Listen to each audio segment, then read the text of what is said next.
What has a blue oval, a twin-turboed V6, and is probably outside of your price range? It's not a pickup truck, it's the Ford GT on today's episode of Staging Lane. So if you ever want to get a black eye really fast, walk into the bar and say, I think the new Ford GT is the ugliest car that I've ever seen.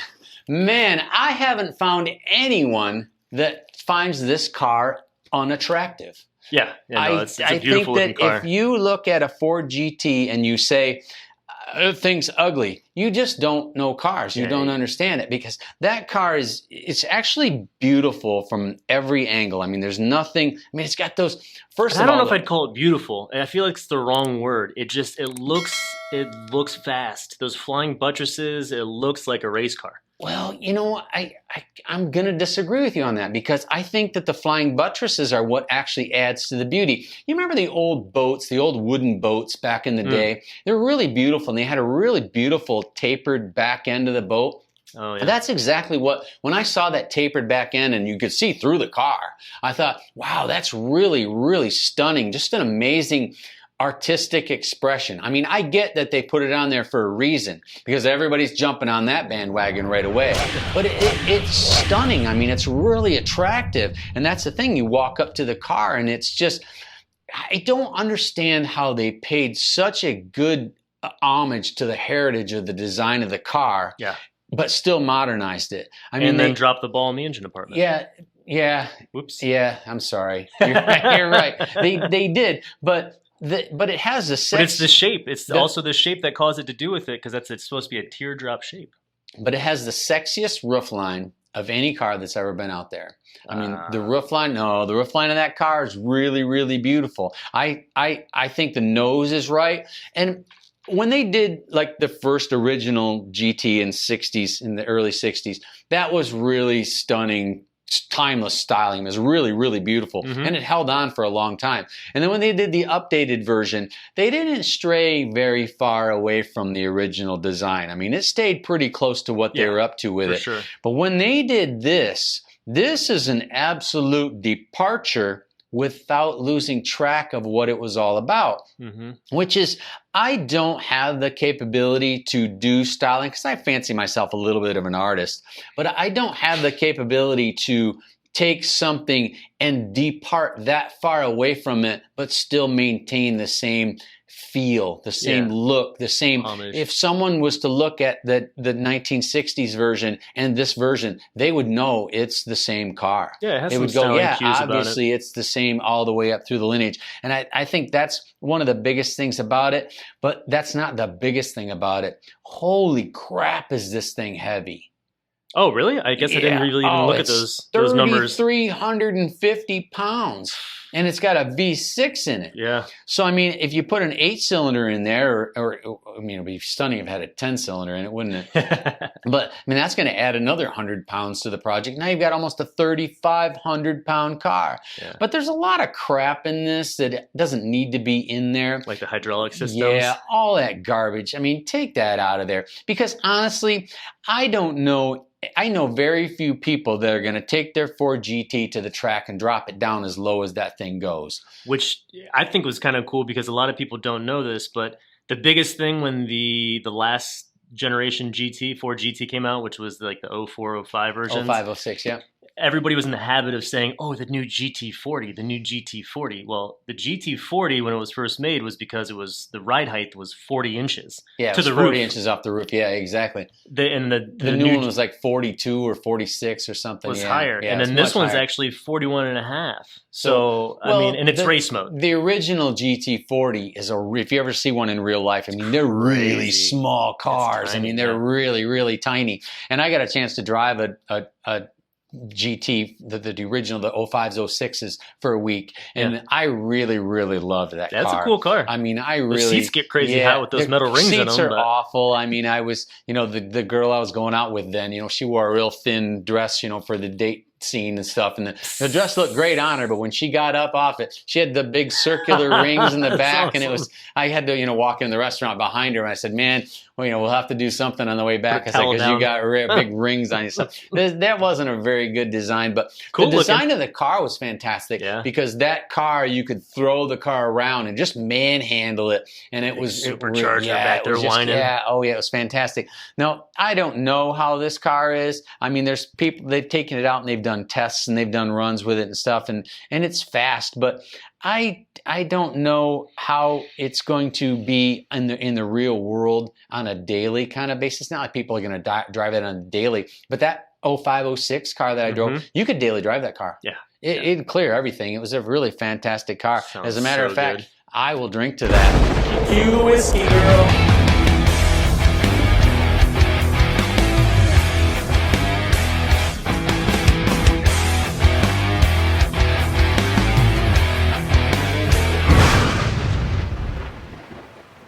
So continuing my thoughts on the daily, I like to own supercars like anybody else. I like to drive them, but I don't like the fact that most of them won't clear most any speed bump without popping the nose up and things like that. And that's the thing that concerns me about this car is it looks extremely low in the first place. And I get that it pops up and all that stuff, but I hate dinking around with all that stuff.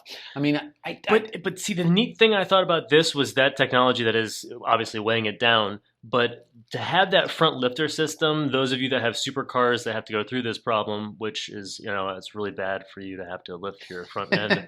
I'm doing hours of therapy right now as a result of it. Right. But it's hydraulic, so you're not pressing a button and slowly waiting for the front end to raise up or anything. It's immediate in this car, and if you YouTube it, it's the coolest thing to see because it just pops up right away. And I think that's an awesome feature because all you're doing is switching a switch and it pops up and you're good to go. You're on my McLaren, it takes a while. You're right. I mean, it takes a while for it to go up. It takes a while for it to go down. It's rather some cars don't have inconvenient. it at all. And at my house that I had up in Orlando, it had a real aggressive drive up to and there was no way to enter into my driveway without using that every single time. So you drive up to the house and you'd sit out there waiting while everybody's looking at you. Well, the front end pumps up so that you can drive in. Right. And that's the thing is, that's the thing I like about my Ferrari is it sets over 4 inches off the ground, and 4 inches clears about everything. So you don't have to worry about. I mean, there's in Orlando, this one place that I used to drive a lot. There's a dip in the surface where they go. They keep all those bricks on the road, which I'm not sure why anybody does that. If you live in a street where it's all bricked up, don't invite me over with my supercar because I don't want to have all the windows broken out of it. They're too stiff for something like that. But the McLaren would bottom out in that section. So you're driving along on the road, you've got 5 people behind you, and you're coming down to a stop because you've got to go slower in order to make the transition up to the deal without the thing just slightly scraping when it makes that transition.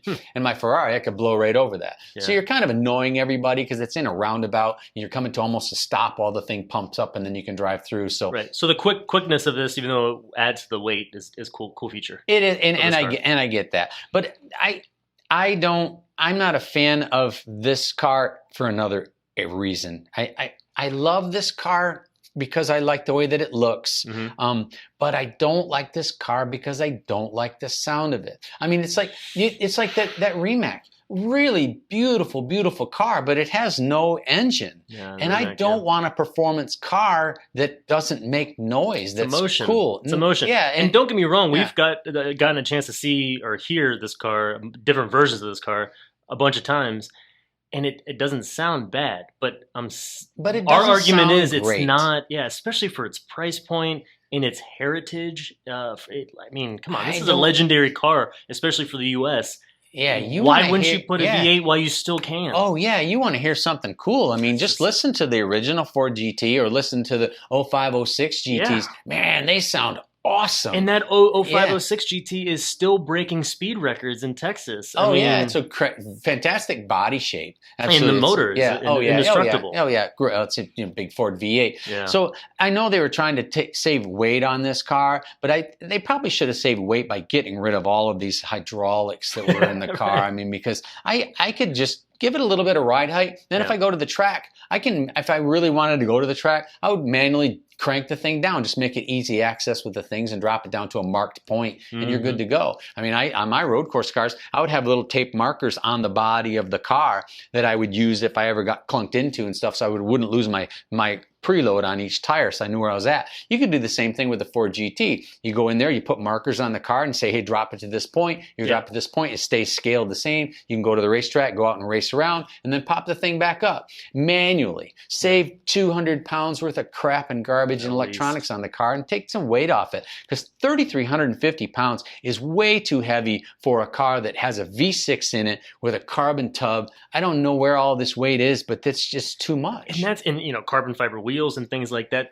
I just don't understand is, for this car, for its price point, being car guys, we already have a gripe of it having a V6 twin turbo. We know it's pushing some good numbers as far as the horsepower, 647 horsepower, 550 pounds-feet of torque.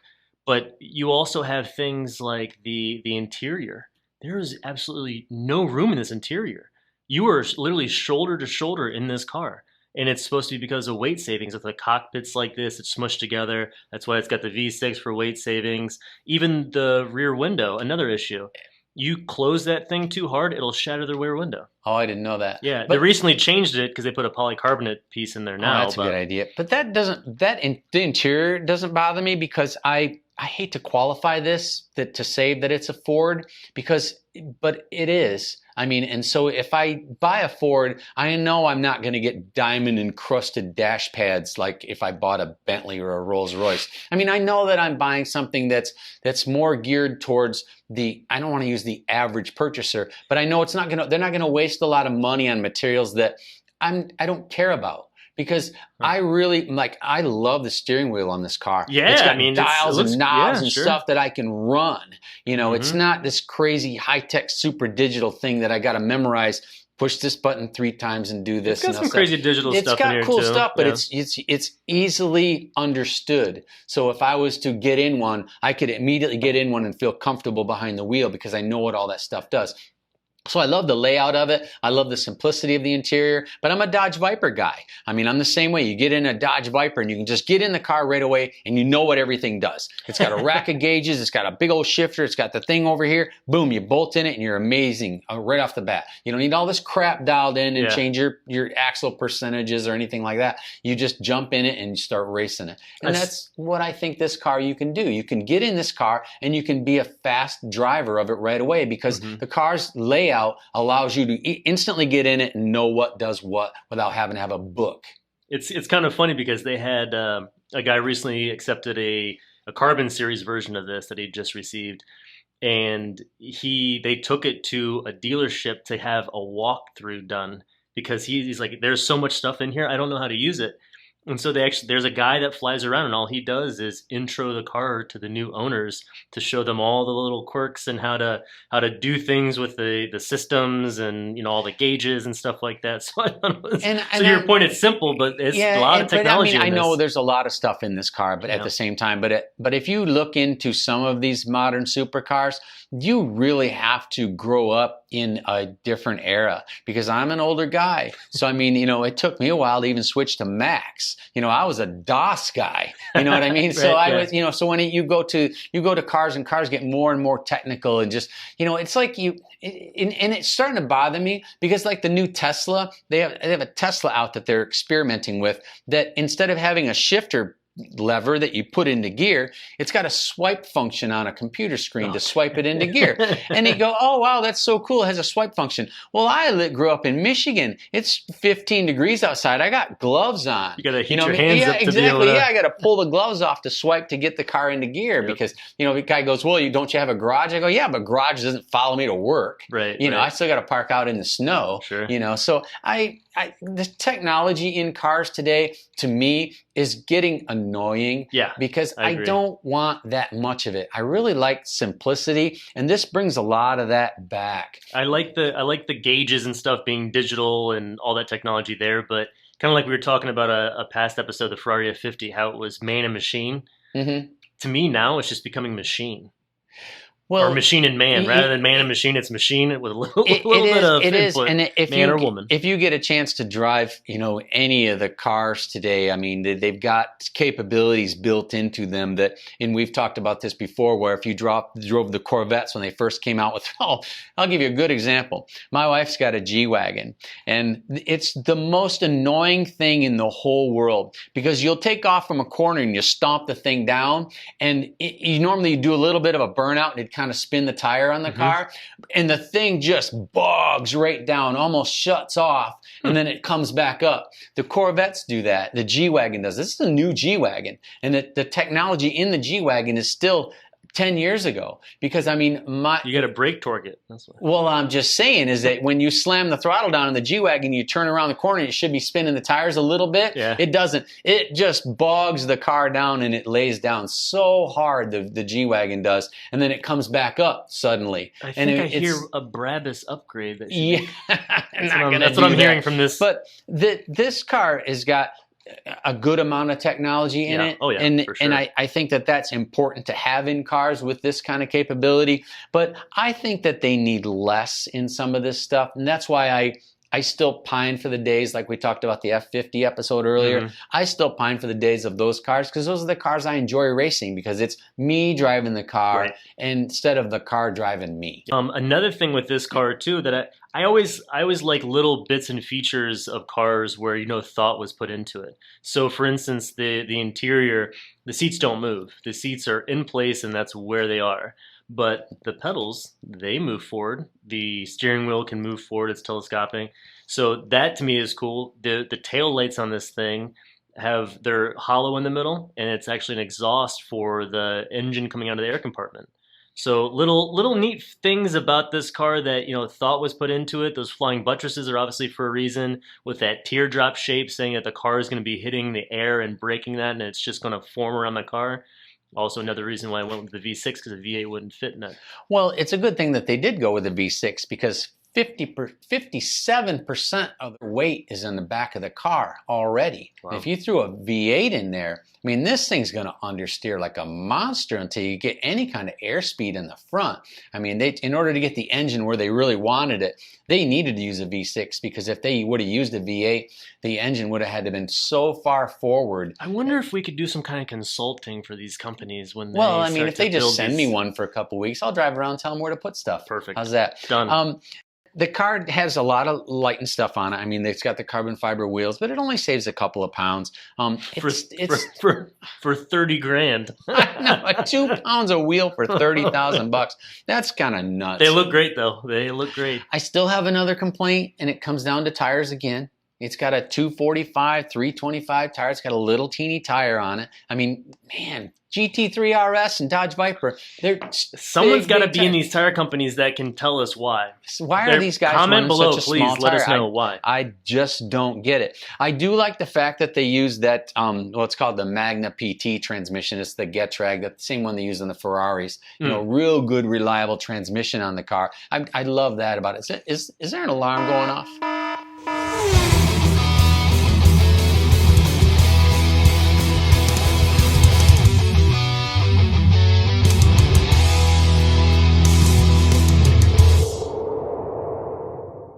It is one thing that I do love about Ford, is that they absolutely pay attention to their history. I mean, from the 60s when they got involved with that Ford GT program to when they redid it again in 05, 06, and then when they redid it now.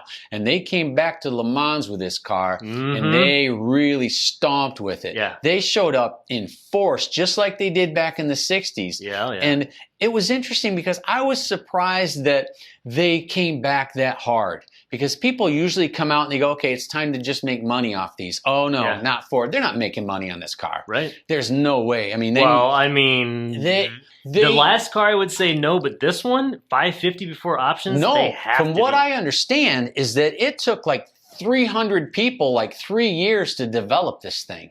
How do you justify that kind of payroll for that many years and then get your money back on this limited amount of cars? Because race car.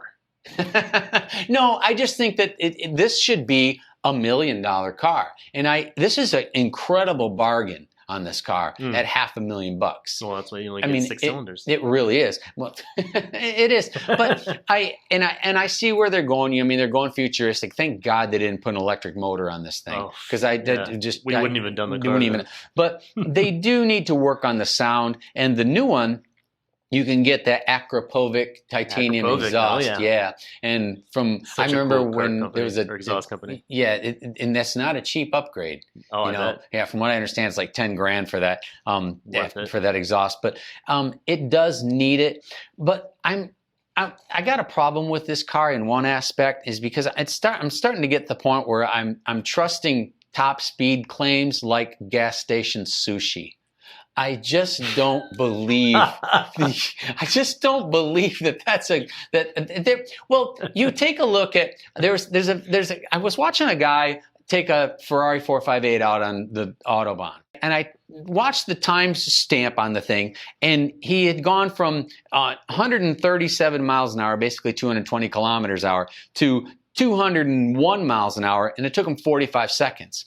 Now, I saw another guy take an absolutely stock new Ford GT, and in the same time frame, only made it to 196. So he's 5 miles an hour slower than the 458. And I'm telling you what, that thing hit 196 and just hits a wall. Right. I mean, I know that the Speedo was showing 200, but the GPS was showing 196. Okay. And it just creeping. Right. But if you watch the 458, it wasn't. It was still gaining. Those cylinders, man. Yeah, you're right. I mean, at the end of the day, I know, like, for instance, like V6 versus 4-cylinder cars, or even V6 versus V8 cars, you might get some cars off the line with the motor that you have, but if that car next to you has 2 more cylinders than you, that's top end, man. You got to pick your battles and choose wisely. Yeah, and I think that they did with this V6, because I think as a race car, it's a fantastic race car going with the V6, because when they do the race car version, they strip all that crap out of there I was complaining about earlier. Yep. They get the car really light, and then they got all the weight exactly where they want, and now I'm understanding what I was complaining about earlier. Mm-hmm. They built a race car, and they turned it into a street car. Yep. Damn, they got me again. Good job, Ford. All right, it's time. Let's give it a toast or roast. I hear squealing noise. Toast or roast.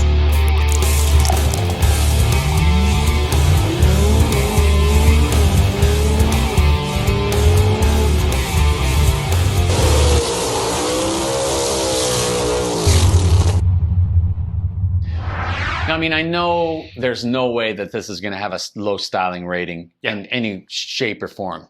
I just don't know how high to give it, because the biggest thing about this car is that this car doesn't go out and say, I'm the latest, greatest, super cool new jacket that you need to go to the clubs. It comes out and says, I'm a fantastic pair of jeans that is proper for the time. So where are you at on styling? Interesting choice of words. Well, I'm just saying is that it doesn't, coming from Ford, blue collar. Well, I'm just saying, because you take a look at every Lamborghini that's ever been made and this is going to get me beat up. Uh-oh. So I'm just saying, it doesn't have timeless styling. Every Lamborghini defines an era that it's in. And that's what I'm saying, is that if you take a look at every Lamborghini ever made, it defines the era that it's in to the absolute limit. And this car doesn't do that. This car defines itself in the era that it's in. So it can continue to live on, because all you see when you see this new car is you see the car from the 60s and you see how attractive they made that car. Okay. You see, I get what you're saying, right. Whereas like the last Ford GT was you just can still look at that and it's see a the original homage one. to the original it's an one. homage to the thing, and they did a really good job with it. This is its own. It doesn't date the car at all. It simply says, "Oh wow, what a beautiful artistic expression of an original design." Right. Okay. Right. And that's what I look at the last Ford GT as. Right. This is something different to you. To me. Where are you at? I mean, I actually gave it a really good styling rating. Really? Yeah. I think it's. You just look at the car. I mean, it's amazing looking. What they did with the styling, interior, exterior, all the little forms, follows function things that I always love. I actually gave this an 84. Wow. For styling. But you have to understand of what, this car was built with purpose, like Patrick was saying. It's a race car that they then turned into a road car. So all that stuff is working for a purpose. except for the motor, which we'll get to. Right. And I think that my biggest problem is that right now I'm in today's era. So to me, the SVJ is an amazing, stunning car. And I know 10 years from now, I'm going to go, wow, that's... Maybe I'm too high. Maybe I'm too high with you. I don't know. But I'm just saying that I need to judge this parked next to an SVJ for today's era. And I'm going to give it a 78. The SVJ is an 85. This is a 78. I think that's right. But watch this. You got me rethinking my Watch number. this, though. In 10 years, park the SVJ next to the Ford GT, and you'll like the Ford GT better. I don't know. I'm saying. I bet you do. Because the SVJ will be era. You know what I mean? It'll be out of style. It'll be like that jacket that you wore. Can I take a mulligan? Oh, you know that red leather jacket with all the zippers that everybody bought? That's one. what the SVJ will be. And you got one, and I bet you won't wear it. I wear it all the time. No, I just think that the Ford GT will live on much easier, that you can show up someplace with it. So maybe I should break this down more to an 80 then. I'm really, I think I should take a mulligan Now on you're that. hurting yourself. You're going to take okay. Yeah. We're going to give Tony one mulligan. So I'm at 78. Where are you at? I'll take it down to an 80. All right. I'll drop it 4 points to an 80. We got a 79 average. He's That's right. the last He's time right. we're moving that needle. But you're right, is that you have to take a look at big picture when you're doing this. Yeah, you're right. Yeah, absolutely. And that's that. So I think it belongs there. Performance is going to be tricky because you almost have to judge this thing based on what it was built for. And I'm not going to do that because if we were talking about the race car, oh man, it's going to be gigantic. It's going to be a huge number. That but rear we're not. diffuser, that thing. We're not. But we're not. We're talking about the street car of the Ford GT, and it's going to take a hit because they really did a great job of converting this into a street car, which hurts the performance number to me because the thing's 3,350 pounds of all kinds of crap on it that to me it doesn't need. I'm itching for it. I know. So I gave it a 65. Oh, okay. Okay. All right, son. Yeah. Okay. Where are we at? See, that's what I said. I didn't think this episode was going to go that well. But I actually gave it a 66 to, for Route 66. Oh, you thought I was going to be really high because I was going to judge it on the race car, and I didn't. You were. I judged it on the street car, so we were right on. All right, but at the same time, I am still okay. I'm struggling giving this a toast, so I'm going to take it back. I'm not going to toast the Ford GT as a street car. You know they're never going to allow us to get one because of this. But I will toast the Ford GT as a race car because I think it's probably a 85, 88 for a race car. Mm-hmm. Where are you at? Give me a race car. Give me a race car number. I'm trying to get a drink here. Well, if you're an 85. I'm at 85. I'll go 85. I'll do 83 then. You got a toast. Great job, Ford. Well, thanks for watching. Be sure to like and subscribe. And you know what they say. If you have an opinion that's different than ours, keep it to yourself.